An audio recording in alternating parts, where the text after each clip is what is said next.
representan el 72% de las víctimas, de sextorsión, que es cuando son chantajeadas con imágenes íntimas. Y el 60% de los casos se ubican entre los 18 y 35 años. Este mismo reporte revela que el 28% de las mujeres víctimas de montadeudas presenta adeudos hasta por 5,000 pesos. Y sobre este tema yo tengo listo ya en Zoom a Salvador Guerrero Chiprés, que es presidente del Consejo Ciudadano para la Seguridad y Justicia de la Ciudad de México. ¿Cómo está, Salvador? Buen día. Buen día, Maca, qué gusto saludarlos, Fausto, Daniel, a sus órdenes, como siempre. Igualmente, un gusto tenerte por acá, como siempre. Pues creo que es buen momento para hablar de esto y cómo afecta principalmente a las mujeres, la verdad, como casi todo, Salvador. Bueno, tienes razón, hiciste una magnífica introducción muy precisa, y yo agregaría, en principio, que la vulnerabilidad también se ensaña sobre los más desiguales, los que tienen menos oportunidades. Y recordemos que en México el 33% de los hogares está capitaneado, está liderado por una mujer nada más. No hay un hombre ahí que esté contribuyendo. Entonces hay un segmento de las mujeres que están en mayor necesidad que otras. Ese es un factor muy importante que permite ser percibido por algunos malhechores, por algunos malandrines, depredadores económicos, como una oportunidad para ofrecerles créditos fáciles, digamos, sin ningún tipo de burocrático ordenamiento, y tratando de que sea muy apetecible para las personas en necesidad. Y ahí entraron las aplicaciones en los últimos 20 meses, las aplicaciones que ofrecieron recursos para ellas. Y encontramos en el Consejo Ciudadano sobre una muestra muy importante de más de 14,000 reportes que recibimos de todo el país, que precisamente las mujeres son las más vulnerables a la extorsión relacionada con los cobros precisamente extorsivos de estas aplicaciones. Pero hay otros tipos de extorsión donde entran, por supuesto, aquellos relacionados con lo que afecta a los demás segmentos de la sociedad. Supuestos organismos de alta peligrosidad, que en realidad no lo son, solamente son personas blofeando, pero con un guión muy bien construido que las hace vulnerables. Y algunos otros tipos de extorsión, como esta la que has mencionado, sextorsión. Ya lo dijiste tú, 7 de cada 10 de las víctimas de extorsión son mujeres, pero yo agregaría, con esta precisión que les comparto, que de esas mujeres el grupo etario que está creciendo son aquellas que tienen entre 11 y 17 años. Uy. Y que por razones diversas comparten información personalísima, íntima, privadísima, quizás erótica, eventualmente muy descriptiva, y que esa confianza con la cual ese consentimiento que inicialmente tuvieron, pues es traicionado, y esas personas a las que les dieron las imágenes las amenazan con difundirlas en su familia, en la escuela, en donde sean los círculos donde eventualmente ellas sienten mayor daño. Entonces eso es la sextorsión en ese grupo etario que es crecientemente presente entre aquellos que son vulnerables, en el caso de las mujeres. Así que las mujeres, sí, hay que decirlo, son más vulnerables según los datos que tenemos en el Consejo Ciudadano, pero también son quienes más reportan. Me parece que también son quienes más están dispuestas a entrarle al Ministerio Público, a denunciar, como lo son, y qué bueno manifestarse. Y coincido con Fausto y Daniel, que fue una manifestación muy madura. Mis compañeras del Consejo Ciudadano participaron ahí también, crecientemente más elaborada y ya desplazada la parte, pues digamos, más provocativa y eventualmente violenta. Así que me parece que hay un gran avance en el movimiento que se expresa el 8M.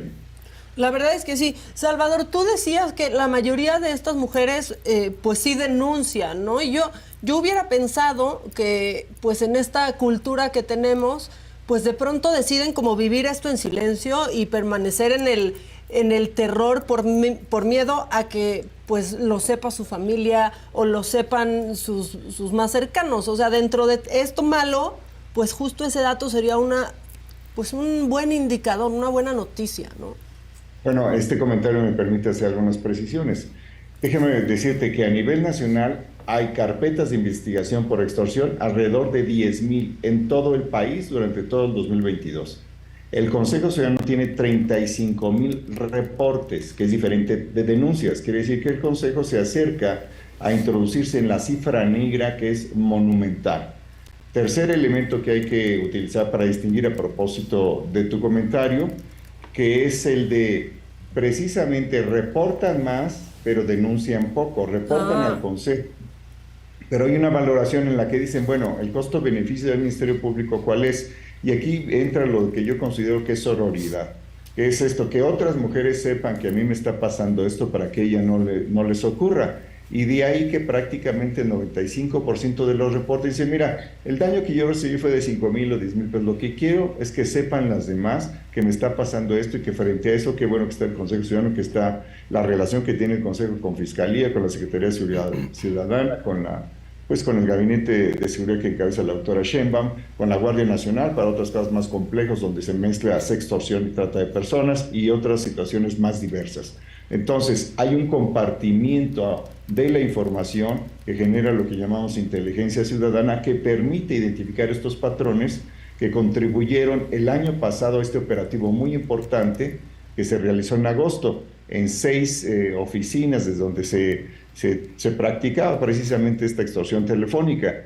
Y gracias a eso, en el caso de los reportes de mujeres, gracias a esas denuncias de las mujeres, ante el gobierno, ante el Consejo Ciudadano, cayó en 80% la frecuencia de los reportes entre agosto y la semana pasada.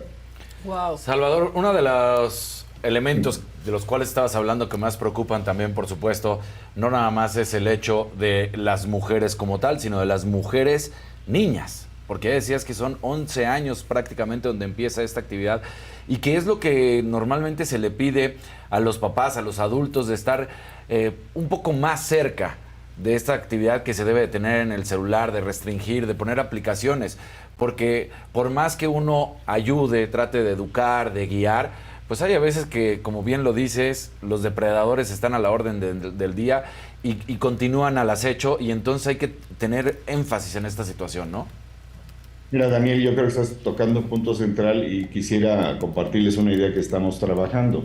Y se trata de lo siguiente: así como promovemos entre la población adulta la aplicación No Más Extorsiones, queremos proponer con los padres de familia, con las escuelas, con otras organizaciones de la sociedad civil, con el gobierno, con ustedes, que bajen en los teléfonos celulares de los menores de edad la aplicación No Más Extorsiones y que con esto se introduzca dentro de sus posibilidades de blindaje, de su seguridad digital, de su seguridad personal, un mecanismo, una herramienta que permita identificar o bloquear los teléfonos desde donde se intenta el fraude, la extorsión y la sextorsión. Quiero decirles que tenemos acumulados en estos 4 años, 3 meses, 250,000 números de teléfono celular que intentan, desde donde se intenta fraude, extorsión o secuestro digital, o se dice que son de cárteles.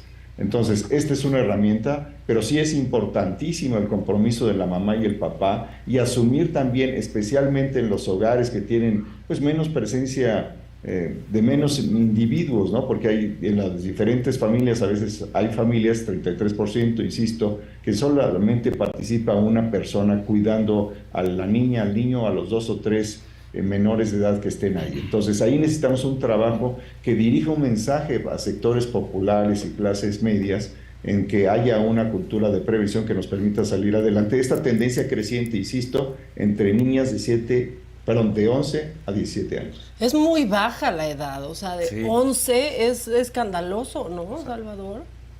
Bueno, recordemos que platicamos hace ya casi un año, si no recuerdo mal, del uso de videojuegos que están prohibidos para menores de 18 años, y que a veces pues, las niñas, los niños, pero especialmente las niñas, están jugando, establecen comunidad digital con otras personas, y en ese establecimiento de comunidad hay una plataforma de confianza que se va elevando a la oferta de vivir mejor que en tu casa, y a la invitación a que salgas de tu casa, abordes un vehículo y vayas a conocer a esta persona con la que ya estableciste una relación de confianza digital. Eso ocurre desde hace cuando menos 2 años, pero tuvimos varios casos el año pasado, recordaremos. Entonces ahí es muy importante ubicar la relevancia que tiene la presencia familiar para proteger, para prevenir, y eso lo necesitamos hacer entre todos, independientemente de los partidos políticos, las empresas, los gobiernos locales, municipales, estatales, federal. Hay que detonar un esfuerzo de ese tipo, y nosotros estamos ofreciendo precisamente esta aplicación para que se introduzca en ese grupo etario de 17 años y menos. Sí, y también, como dices tú, y tienes toda la razón, los papás que de pronto, ¿no? Por quitarse a los más chiquitos de encima de déjame tener Instagram, déjame tener Facebook. Incluso, pues los papás les abren la cuenta poniendo una edad que no tienen, Claro. ¿no? Y pues Sí. los abren a todo el mundo, especialmente en Instagram, en donde está muy poco, o sea, todos los esfuerzos que han hecho en la plataforma por reducir los riesgos han sido completamente en vano, Salvador. Ahora, imagínate, y les planteo esto, hay parte de un debate. Si nosotros como sociedad o los segmentos más politizados, informados, clases populares, clases medias, estamos insistiendo en derechos de mujeres, de las niñas, de los niños, pero al mismo tiempo tenemos plataformas, y lo digo con respeto siempre a la libertad de expresión y a los gustos del público, tenemos OnlyFans, tenemos pornografía, tenemos millones y millones de personas que habitan el disfrute de esa cosificación del cuerpo que también está relacionada con la violencia que después se traslada por diferentes mecanismos hacia las niñas y las adolescentes. ¿Ahí qué podemos decir? Porque mientras lanzamos una campaña que es empujada con mucho esfuerzo de manera orgánica en redes que puede tener, no sé, ponle 500,000, 1,000,000 de impactos. Las otras aplicaciones tienen 10 millones, 20 millones de impactos, promoviendo ciertos modelos de explotación o de percepción o de fetichización del cuerpo y básicamente de las mujeres. ¿Cuál es el sentido de todas las movilizaciones, de todo nuestro esfuerzo también de décadas para que haya acceso pleno a los derechos por parte de los sexos y también de que el género sea reincorporado plenamente como parte de una cultura de convivencia social? Entonces ahí tenemos varios temas que tenemos que ir razonando y platicando. Oye, Salvador, una pregunta. La gente, supongo, se siente, y las mujeres se sienten mucho más cómodas, seguramente, acudiendo con ustedes que ir al MP, ¿no? A hacer la denuncia. O sea, es lo que intuyo, porque hay pocas, dices que hay pocas denuncias formales, ¿no? Pues el trato es, supongo que completamente distinto, la verdad. Exactamente. Entonces, digamos, claro, pero ¿cuál es el sí, mecanismo sí, de ustedes? Perdón, nada más, ¿cuál es el mecanismo de ustedes? Es decir, la gente que dice, ¿sabes qué? Me animo a hablar al Consejo Ciudadano. ¿Cuál es la mecánica que, o sea, ustedes reciben esa llamada? ¿Qué hacen con ella? Digo, para darle certeza a la gente y que se animen a contactarlos más a ustedes. ¿Y ustedes qué hacen con esa información y cómo la canalizan? Claro, Fausto, y voy a tratar de ser muy preciso. Primero, si nos marcan en el 55 55 33 55 33, no tardamos más de 5 segundos en responderle. Primera oferta de servicio. Número 2, te va a contestar una abogada o una psicóloga que conoce de tamizaje de riesgo crítico, que estamos hablando de riesgo feminicida, que trabajamos con la Secretaría de las Mujeres. Si no hay riesgo crítico, si es otro tipo de riesgo, podemos dejar el segundo teléfono que tenemos por si es una situación de emergencia que se gestiona de manera simultánea. Entonces, con ese teléfono te decimos, ¿qué requiere usted? Ya nos platicas la experiencia de sextorsión o de extorsión, por ejemplo, por aplicaciones de montaderos. En ese momento nosotros te vamos sugiriendo que reportes a la fiscalía. Tú nos dices, bueno, ¿sabes qué? Es que es demasiado tiempo, yo lo que quiero es compartir la experiencia, no es tan grave, son 5,000 pesos, no los voy a recuperar, el tiempo que invierto en el Ministerio Público, etcétera. Entonces te decimos, bueno, ok, dame los detalles y dime cómo se llama la aplicación, cuánto fue, en qué circunstancias, y el tiempo que nos dé en una entrevista, que puede ser tan perfecta o imperfecta como nos lo dé la confianza de la persona, ya establecemos oportunidad de intervención de investigación policial, de agregado de datos que después forman parte de una plataforma para sugerencias de política pública en materia de seguridad, etcétera. Entonces nosotros vamos trabajando la información como, digamos, como lo hace un trabajador minero con las rocas, ¿no? Vamos sacando, vamos tratando de separar los datos, la forma de ayudarte en concreto, si vamos a tu casa, si de tu casa te acompañamos al Ministerio Público, fortalecer tu confianza a pesar de que hayas tenido, como todos en el mundo estamos, podemos cometer algún error, pero tienes que salir de eso, porque entonces los delincuentes o los mañosos utilizan tu error para debilitarte, para destrozar tu identidad, amenazar con destrozar tu reputación, e incluso hubo 2 casos en que se orilla a las personas, mujeres, a que formen parte de la comisión de un delito de un organismo delictivo. Entonces, comprendamos esa lógica que está ahí, ese riesgo que está circulando de manera material y digital, y frente al cual, al menos en la Ciudad de México, a mí me consta, hay un esfuerzo muy notorio y notable para enfrentarlo. Ojalá que en todo el país podamos, entre todos, medios de comunicación, movimientos sociales, corrientes feministas, gobiernos, empresarios, atender los desafíos que implica la seguridad para niñas en la siguiente década, porque estamos hablando de un tema que no va a retirarse. Así como hay oportunidades en Internet, pues hay riesgos. Sí, porque pensamos que ya vamos a la mitad del camino, que hemos ido ganando cosas, pero cuando vemos estos temas, la verdad es que pareciera que no vamos ni empezando. Y algo tendrían que hacer las autoridades, ¿no? Ver lo que está sucediendo con ustedes. O sea, ¿qué se pierde? ¿Qué pasa en el ínter en que acuden con ustedes y deciden no presentar una denuncia? ¿No? ¿Cómo lo están haciendo? ¿Están revictimizando? ¿Qué es lo que está sucediendo? O sea, explícale, Salvador. Bueno, por supuesto, en el caso, hay que verlo en diferentes momentos, diferentes delitos y en diferentes grupos etarios.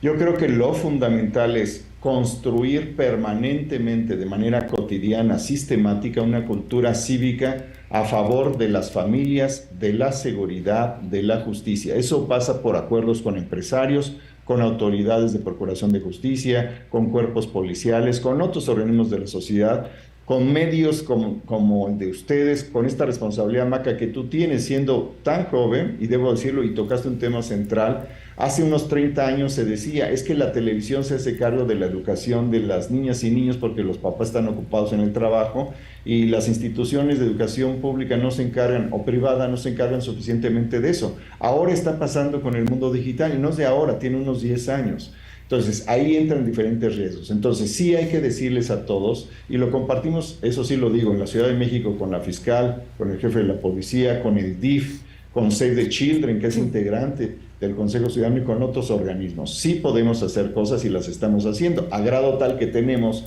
3 veces más datos relacionados con el fenómeno de la extorsión de los que existen a nivel nacional, porque los datos que tenemos nos están diciendo parte de la cifra negra, en contraste con los datos del Secretario Ejecutivo del Sistema Nacional, que solamente tienen los datos que reportan los gobiernos de los estados al sistema central y que son los datos de la apertura de las carpetas. Entonces, hay muchos datos que está conociendo el Consejo Ciudadano gracias a la confianza de la gente, porque nosotros no tenemos campaña ni pautas, nos desarrollamos gracias a la confianza y generosidad de ustedes. Entonces, ahí les decimos, sí hay una oportunidad de prevención, y sí sostengo esto, el 90% de la prevención digital de los riesgos contra las familias está en manos de mujeres, porque las mujeres tienen una capacidad de reproducción cultural, de liderazgo, de honestidad, de trabajo, que me parece muy superior. Pues sí, la verdad es que sí, un tema del cual teníamos que hablar. Digo, aquí están poniendo en el chat otros casos de montadeudas en donde hombres también han sido víctimas de esto. Ya lo hemos hablado aquí mucho, cómo inventan fotos, ¿no? Hacen fotomontajes para chantajear y para sacar dinero, pero bueno, hoy es otro tema el que nos atañe, porque 7 de cada 10 mujeres son víctimas de esto, y esto es una cifra altísima. Totalmente. Salvador. Así es, de hecho, corresponde también con la disposición de las mujeres de denunciar. A los hombres les cuesta mucho trabajo en este machismo que frecuentemente encontramos, de reconocer que han sido víctimas de extorsión, de fraude. Y también, a propósito de esto que tú mencionas de la comunicación que te indican, sí es cierto, pero ha evolucionado. En una etapa te ofrecían los extorsionadores una imagen de un cuerpo descuartizado como introducción de su amenaza, y ha ido evolucionando en estos 2 años. Pasaron a la amenaza de destruir tu reputación, y ahora ya están en la avanzada de destruir, con algo que ojalá tengamos oportunidad de hablar después, que es la ciberextorsión por infidelidad. Ahí están avanzando a destruir la relación que tú tengas con tu pareja, porque pues hombres y mujeres en los caminos de la vida caen en estas situaciones, los graban y después los amenazan. Y hay otra nueva, y se las adelanto, que esto tiene 3 semanas, en el mundo de la libertad y la diversidad sexual, pues también aparecen situaciones en las cuales pues hay un contacto, pero no se sabe, no se advierte que ese contacto está siendo grabado, está siendo videograbado con equipos nuevos, con equipos que están a la venta en los Estados Unidos, y resulta que después amenazan a esa persona, pues vamos a dar a conocer en tu medio que tú no eres lo que tú pretendes ser, si no eres esta persona, y si no, pues tienes que pagarme tal cantidad. Sí, un chantaje. Eso está. Así es, estamos hablando de sextorsión también en el mundo de la diversidad sexual, que tenemos algunos reportes de hace unas 3 semanas. Y que aparte es importantísimo hablar de esto, porque eso constituye un delito. Es importante que sepamos nuestras leyes y a qué tenemos derechos, ¿no? Sí, si hiciste algo, no, que no querías que nadie se enterara, pues eso ya será tu problema, pero estás amparada por la ley y tiene solución. Por lo menos, ¿no? Pues resarcir el daño de la persona, ¿no? Resarcir el daño de quien te lo está haciendo. Así es, sí, un punto muy rápido menciona. No es indispensable que haya cambios en las leyes o que aumenten los castigos, porque luego el derecho positivo no necesariamente te garantiza que haya una relación directa entre las modificaciones legislativas y el resultado. Entonces nosotros decimos, con la ley actual se puede perseguir el delito de extorsión, que tiene una dimensión digital, sí, una dimensión cibernética, sí, pero con las condiciones actuales es posible la persecución del delito. Pues muy bien, Salvador, te esperamos pronto para hablar de este tema, que yo no sé por qué de pronto enoja a mucha gente, ¿no? Lejos de que lo platiquemos y estemos al tanto de lo que está sucediendo, de pronto hay quien brinque y dice, pero también los hombres, sí está bien, pero esto está sucediendo y tenemos que decirlo. Mayoritariamente son mujeres las víctimas, sin duda. Así es. Muchas gracias, como siempre, Salvador, muy puntual. Haces más fáciles los temas que son verdaderamente difíciles. Nos vemos pronto por acá. Gracias a ustedes, gracias siempre. Gracias, Salvador. Ahí está Salvador Guerrero Chiprés, presidente del Consejo Ciudadano. No es como que, pero también la gente que se tranquilice un poco, no es como que no atendemos hombres aquí en esta línea, no, pues cálmense, nada más. No va por ahí.